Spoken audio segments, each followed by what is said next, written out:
까칠한 남녀들의 용감한 토크쇼 까칠 남녀.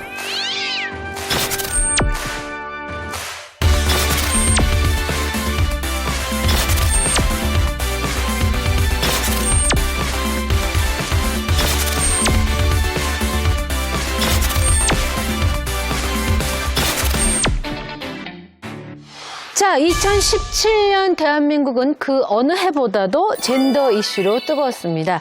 성차별에 대한 문제의식과 반기를 든 목소리가 높았던 그런 한 해였죠. 오늘 까칠 남녀에서는 우리 사회가 주목했던 젠더 이슈를 한번 돌아보고자 합니다.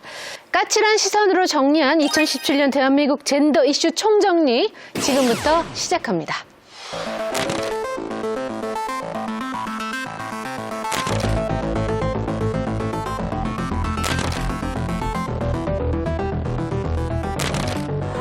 아, 맞아. 그 전에도 있었지. 꽃뱀. 왁싱샵도 생각나요. 네, 진짜 엄청. 갓건배 사건. 아.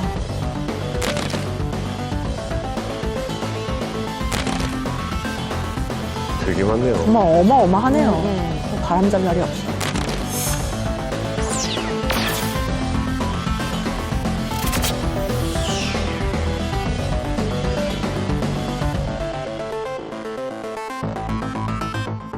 자, 지금 1년간 굵직했던 이슈를 쭉 한번 돌아봤는데요. 정말 많은 사건들이 있었네요. 네. 그죠? 어떤 사건이 제일 좀 인상적이셨나요? 생리대 사건이 맞아요. 컸던 것 같아요. 예, 생리대에서 발암물질이 나왔고 그래서 실제로 사용했던 여성들이 여러 가지 부작용을 겪었다라고 호소를 하고 있는데 그럼에도 불구하고 전혀 문제가 없다라고 계속해서 시각처에서는 얘기를 하고 있어서 네. 내년까지 쭉 이어지지 않을까 싶습니다. 네. 뭐 여러 사건들이 있었습니다만 역시 가장 큰 사건, 올해 있었던 젠더 관련된 가장 큰 사건은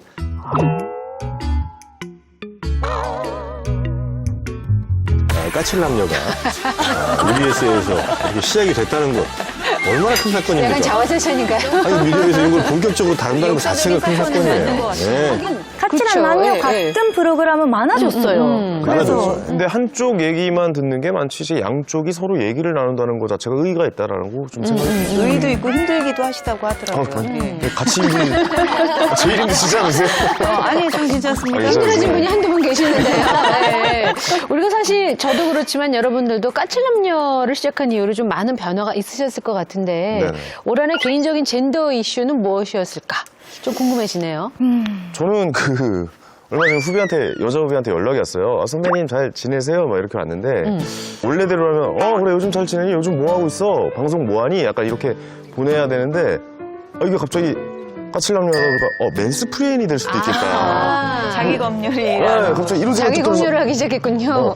그래. 아유, 고맙다. 이렇게 연락 줘서라고 이렇게 바꿔서 보냈던 기억이 나는 이게 저번 주 얘기거든요. 예. 그게 저도 이해할 수 있는 게 옛날에는 야한 논란도 많이 하고 이게 오히려 반대로 성희롱 될 수도 있다고 생각했어요, 정말. 저는 네. 정영진 씨랑 이렇게 방송 중에 이렇게 충돌하거나 그런 일들이 있잖아요. 네네네. 그런데 저희가 대기실 같이 쓰면서 사람이 너무 좋은 거예요. 점점 사람은 이렇게 빠져드는 좋죠. 거예요. 예. 대기실에 같이 간 일이 빠져드셨어요. 있으면. 예.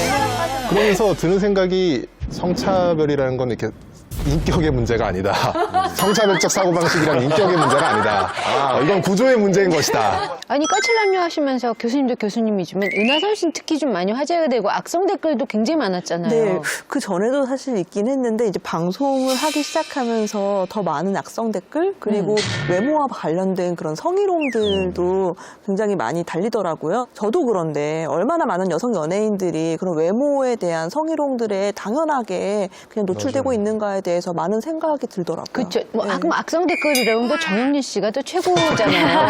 네. 인격과는 상관없이. 저는 뭐 악성 댓글에 대해서 저는 제가 짊어져야 될 무게라고 생각을 하고요. 그래서 뭐 거기에 대한 큰 불만은 사실 없습니다. 아, 그 무게를 견디고 계시군요. 네. 네. 그래서 온몸 지금 성한 데가 없어요. 아니, 그러니까요. 근데 저희가 젠더가 도대체 뭐야? 하는 분들이 많으실 것 같아서 직접 거리로 나가서 다양한 이야기를 한번 들어봤습니다. 함께 보시죠.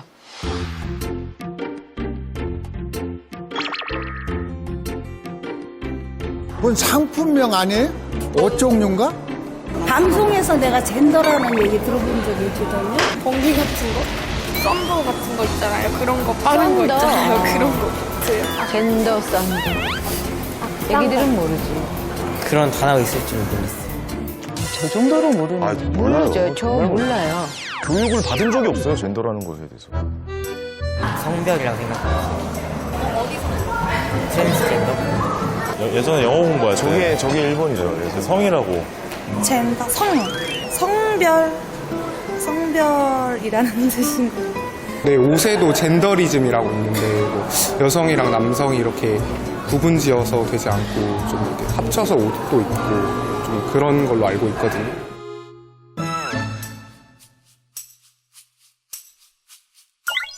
아, 저기 다 써있네요, 정의가. 성별 저렇게 저는 크게 모르는 차이를 못 느꼈거든요. 근데 글씨로 이렇게 보니까 좀 차이를 알 것 같아요. 이런 거에 대해서 생각할 계기가 없어서 이렇게 알려주지 않는 이상 잘 모르겠어요. 봐도 모를걸요? 사실 저는 이제 이런 언어를 많이 쓴 사람이 아니라서 어떤 식으로 구별해서 얘기를 해야 할지 잘 모르겠지만 이 구별을 해야 되는 단어는 맞는 것 같긴 해요. 네.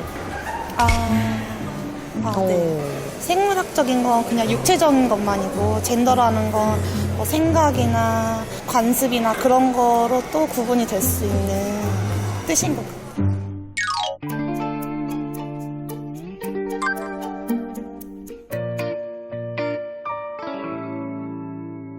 그 영상에서 보셨듯이 젠더라는 거에 대해서 잘 모르십니다. 우리가 그죠? 예, 아직은 좀 낯선 단어이긴 한데요. 혹시 교수님께서 젠더에 대해서 좀 정확하게 설명을 좀 네, 해주실 수 항상 있을까요? 젠더라는 네. 걸 설명할 때는 섹스랑 구분을 해서 얘기하거든요. 섹스라는 것이 사실 몸의 형태학이라든지 뭐 DNA 이런 것들처럼 생물학적으로 우리한테 이제 뭐 주어진 성, 이제 이거를 갖다가 섹스라고 하고요. 사회적으로 구성된 성 역할 같은 것을 젠더라고 합니다.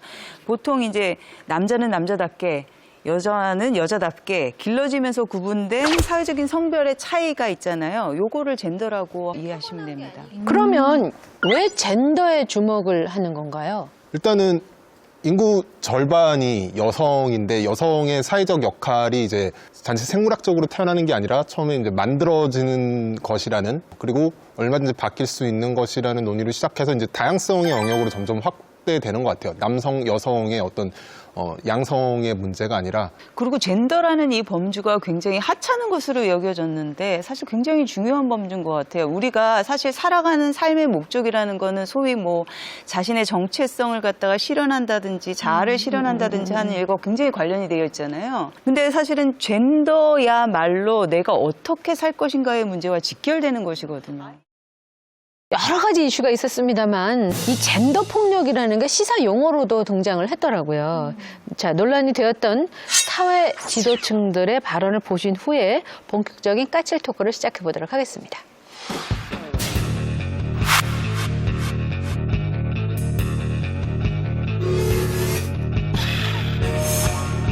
아, 여자는 열등하다.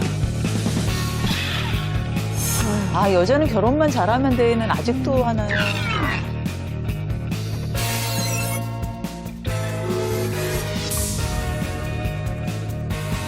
자, 이 사회 지도층들의 성차별 발언을 제가 한번 쭉 봤는데 왜 점점 우리 사회에서 젠더 논란이 심해지는 이유는 뭘까요? 지금 이제 젠더 이슈가 나오는 거는 과거에 없었던 게 터져 나오는 게 아니라 드디어 이제 그런 이야기를 할 만한 뭔가 최소한의 토대가 확보됐다는 뜻으로 느껴지거든요. 제가 볼 때는 이제 여러 사회적 불만들이 지금 누적이 좀 되고 있는 것 같아요. 네. 뭐 취업이 안 된다든지 아니면 뭐 저임금에 시달린다든지 고용이 불안정하다든지 여러 가지 하여튼 뭐 결혼도 못 한다든지.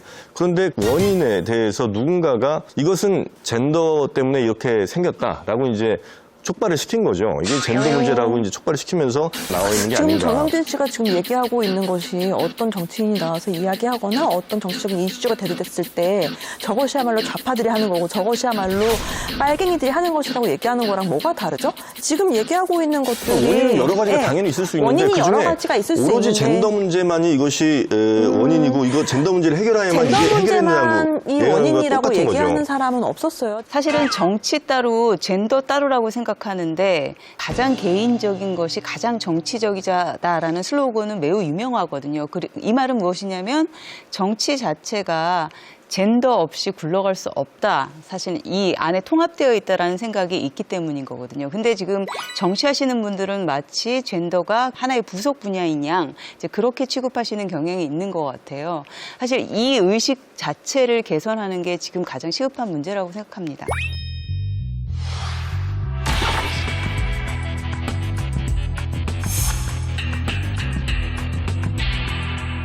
오히려 여자가 더 살기 좋아졌다. 이런 의견에 대해서는 어떻게 생각하세요? 저는 여성 우월주의라고 이야기를 하면은 지금 인종차별도 없는 거예요. 우리는 지금 유색인종 우월주의 세계에 살고 있는 거죠.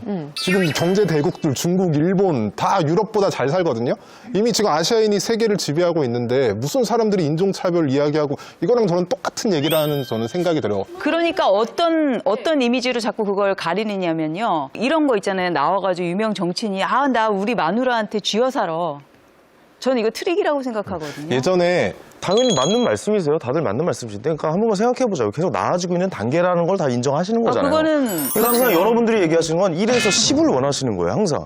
그래서 5, 6 원래 정도로 가고 운동이 있고. 그래요. 그러니까요. 그러니까 그 단계를 가고 있는데 계속 불만인 거예요, 계속. 이거 바꿔야 되고, 이거 바꿔야 되고. 그 단계로 가고 있고, 변해가고 있는 사회란 말이에요. 그러면 그 변해가고 있는 사회를 다 같이 힘을 합쳐서 가면 되는데 무조건 혐오와 혐오를 먹고 지금 어떻게 보면 국지전 양상에서 전면적으로 붙어야 된다, 막 이런 식으로 불만이라고 하면. 이야기한 게 이 문제의 핵심이거든요. 그러니까 이런 정말 사회적으로 문제가 됐고 사회적으로 받고 있는 불평등에 대해서 이야기하고 있는데 이걸 너의 사적인 불만이라고 돌려서 지금 넌 지금 조개 죽고 있다라고 얘기하는 게 정말 여성들이 입을 막는 하나의 예를 장치가 들어서 되는 거죠. 아까 황혜연 씨 말씀대로 지금 10인데 남자는 10인데 여자가 5, 6이니까 당연히 10까지 가야 되는 게 맞죠. 그런데 정말 남자가 10이냐는 거예요. 예를 들면 저나 황인혜 씨 여기 계신 분들이 여성분들과 훨씬 더 많은 권력을 지금 누리고 있고 그런 것인지는 우리가 따져보지도 않고 그러니까 무조건 여성은 다 피해자고 남자는 가해자고 아니 저희는 그렇게 주장하지 여성이 전부 다 피해자라고 얘기하지 모든 않았어요? 여성이 이렇게 주장하지는 않아요. 자,